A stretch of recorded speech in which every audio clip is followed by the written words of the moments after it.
사랑합니다. 성도 여러분, 오늘도 우리 하나님께서 지켜주시고 함께 해주시기를 기도합니다. 요한복음 1장 1절부터 3절까지 말씀 읽어드리겠습니다. 태초에 말씀이 계시니라. 이 말씀이 하나님과 함께 계셨으니 이 말씀은 곧 하나님이시니라. 그가 태초에 하나님과 함께 계셨고 만물이 그로 말미암아 지은 바 되었으니 지은 것이 하나도 그가 없이는 된 것이 없느니라. 아멘. 자, 요한복음 1장은 유명한 서론이죠. 특히 18절까지 예수님이 어떤 분이신지를 신학적인 언어로 제시하고 계속된 말씀 속에서 예수님의 생애를 통해 정말 그런 분이신 것을 보여줄 것입니다. 특히 이 부분은 그 문학적인 완성도와 정교함 때문에 당시 성도들이 암송하며 고백했던 어떤 찬미시가 아니었을까 이런 생각을 하고 있습니다. 자, 여기 예수님은 태초부터 계셨던 말씀이라고 했지요. 말씀, 어른의 권위 있는 말을 일컫는 단어입니다. 권위 있는 분의 말이기에 그 말은 무시되지 않고 뭔가 실행될 것입니다. 그렇습니다. 말씀이라서 비록 형체는 없지만 뭔가를 이뤄내는 권위가 있는 것처럼 예수님은 태초부터 그렇게 존재하셨던 분이랄까요? 예수님은 영이시기에 눈으로 볼 수는 없지만 온 우주 만물을 창조하신 권위 있는 하나님의 능력이시라고 하는 사실입니다. 자, 그런데 이 말씀으로 번역된 단어는 헬라어로 로고스라고 하는 아주 철학적인 용어입니다.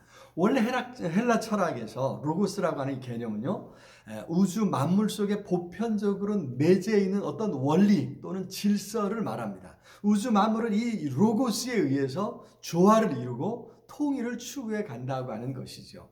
바로 이 개념이 예수님을 잘 설명해 주고 있습니다. 그래서 저자는 하나님께서는 바로 이 단어로 예수님을 설명하게 하신 것입니다. 예수님은 어떤 분이십니까? 태초부터 하나님과 함께 계셨었고 하나님과 함께 세상을 창조하신 로고스라고 하는 것입니다. 그분은 지음받은 피조물이 아니라 원래 하나님이셨습니다. 가장 먼저 지음받은 존재가 아니라 세상에 있는 모든 것을 창조하신 분이십니다. 그런데 그렇게 온 우주 만물을 창조하심으로 존재하게 하신 그분이 친히 그분이 만드신 세상에 찾아오셨고 그들과 함께 하셨다고 하는 것입니다. 당시 성도들은 예수님을 직접 만나 보았습니다. 그분의 입에서 나온 말씀을 들었고 그분을 만져볼 수도 있었습니다. 시간이 많이 흘러서 그런 사람들이 대부분 세상을 떠났을까요? 하지만 그분들에게서 자주 예수님에 대해서 들었던 것입니다.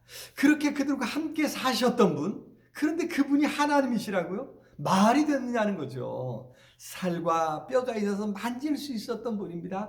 눈물을 흘리셨던 분입니다. 때로는 너무 피곤해서 깊이 잠드셨던 분입니다. 그런 분이 하나님이시라니요.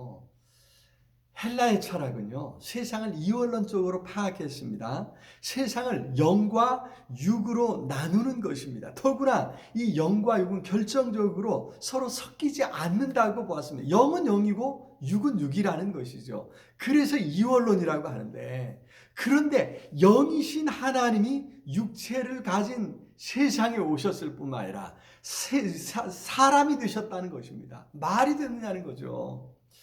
헬라의 철학자들은 이 이야기를 들으면 정말 어리석은 말이라고 했습니다. 기가 막힌다고 했습니다. 헬라 철학의 근본도 모르는 어리석은 말이라고 비웃었던 것이죠. 그런데 여러분, 과연 그렇습니다. 바로 그분이 하나님이시라는 것입니다. 요한복음은 무엇보다도 예수님을 하나님으로 제시하고 있습니다. 바로 그 하나님이 우리 가운데 오셨다는 것입니다. 우리와 함께 사셨다는 것입니다. 그러니 복음이라는 것이죠. 그렇지 않습니까? 오늘 이 복음을 우리가 받았습니다. 우리 가운데 우리와 함께 하신 하나님, 그분이 우리의 구주가 되신다고 하는 사실, 이 사실을 우리 마음에 굳게 담을 수 있기를 바랍니다. 예수님을 우리 가운데 우리와 함께 하시는 하나님으로 알고 하나님으로 믿을 수 있기를 바랍니다. 사랑의 주님 참으로 감사합니다. 우리 가운데 찾아오시고 우리와 함께 해주신 것 참으로 감사합니다. 예수님을 하나님으로 믿고 영접하고 받아들임으로 우리의 삶에 놀라운 하나님의 함께 하심을 경험하는 복된 삶이 되게 해 주시옵소서. 예수 그리스도 이름으로 기도드리옵나이다. 아멘. 아자, 오늘도 우리 주님 안에서 승리하시기를 바랍니다. 사랑합니다.